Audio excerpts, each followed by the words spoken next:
Good morning and welcome back to online class. We'll continue the previous chapter Internet Basics.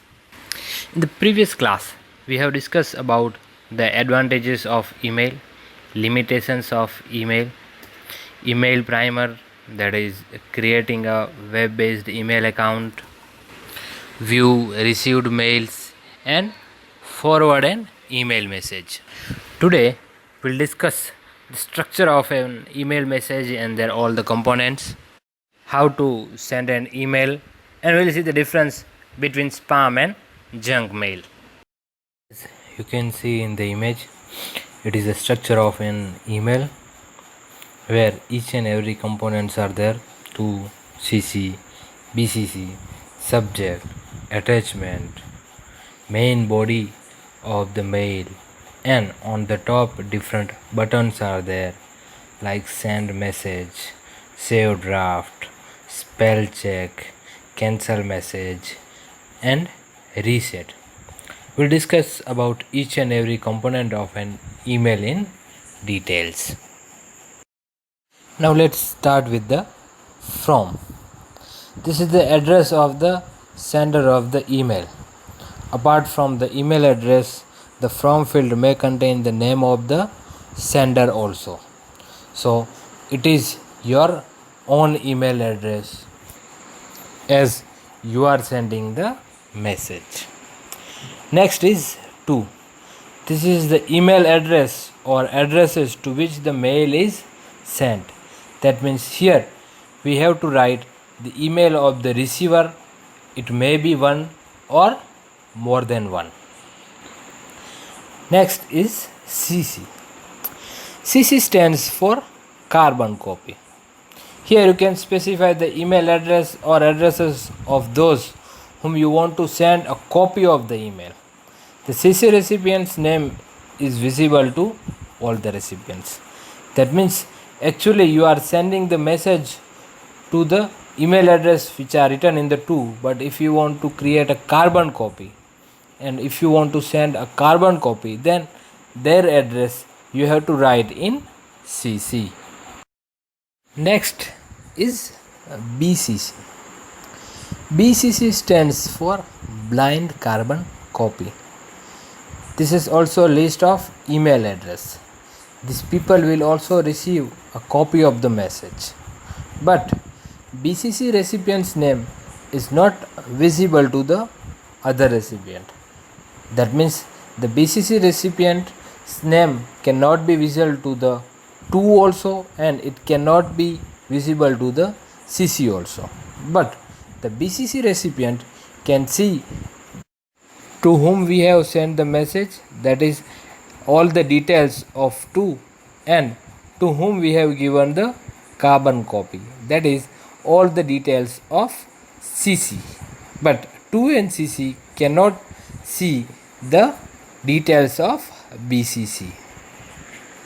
Next is the subject. A short title for the mail. It ideally should speak about the content of the message. So here we will write the title of our mail, that about which subject, about what the mail or the message is. Next is the body. Here we have to write the content of our email address. Next is the attachment. Here you can attach one or more pictures and documents or any other with your email. That means if you want to attach anything, that is either it may be image or video or audio or any document, that we can attach in the attachments. Some computers specify a maximum size for the mails they can handle, and so you have to keep that in mind if you intend to send very big attachments. That means sometimes each and every system they have the maximum size of the attachments. Normally we can send the attachment up to 25 MBs. Next is date. This is the date and time on which the message was sent from the sender's computer. So this we can keep as our record also, that when we have sent the mail. Now let's discuss the steps to send a mail. We have already discussed in the previous class that how to create an email. The email which we have created, in that we have to log in. So our first step is login into email account, then click on compose or new mail or compose mail. Then next step is, in the compose message window you will see various fields which are to be used to the following things. First is to. Here we have to write the email IDs of the recipient. Next is the CC. This one is the optional. Here if we want, we can write the email IDs of the recipients of carbon copy. Next is the BCC. Here if we want, we can write the email IDs of recipients of blind carbon copy.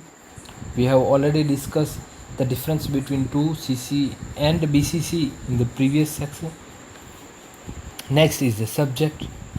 Here we have to write the title of our email message, that is about what actually our email is. After filling all the details, next is we have to write the text in the main body of the message. Then if any attachments are there, we can attach that, and at the end we have to click on send button to send the mails. Once we will click on the send button, our mail will be sent. Next we'll discuss about spam and junk mail. Spam is defined as the irrelevant or inappropriate message on the internet to a large number of people. Sometimes for the advertisement or irrelevant message are sent in a group which are not related to any person. These are known as spams. Next is the junk mail. Junk mail is the unwanted or unsolicited advertising or promotional material received through email or mail. Sometimes the advertiser, they are sending the advertisement or promotional material in the group, which is known as junk mail. These two are typically used interchangeably. That means more or less both are same. Now let's discuss about the Google Drive. Google Drive is a web-based application that allows you to create, save and share projects online with others. The Google Drive you can create documents, spreadsheets and slides. Sometimes when you are working on one PC and if you don't have any storage device to transfer the files, then it will be difficult if you are sitting on another computer. So instead of normally creating any document or application, you can create that in the Google Drive. Log into your Google account and then you can create any application like document, spreadsheet or slide, and then you can save these files directly online. Next time on any PC, whenever you are logging into your account, just open the Google Drive and directly start updating into the files which are stored in the Google Drive. We'll discuss about the steps and the details in the next class. These are the homework questions. The answer of each and every question is already there in the videos. You can note down into your notebook. Thank you and stay safe.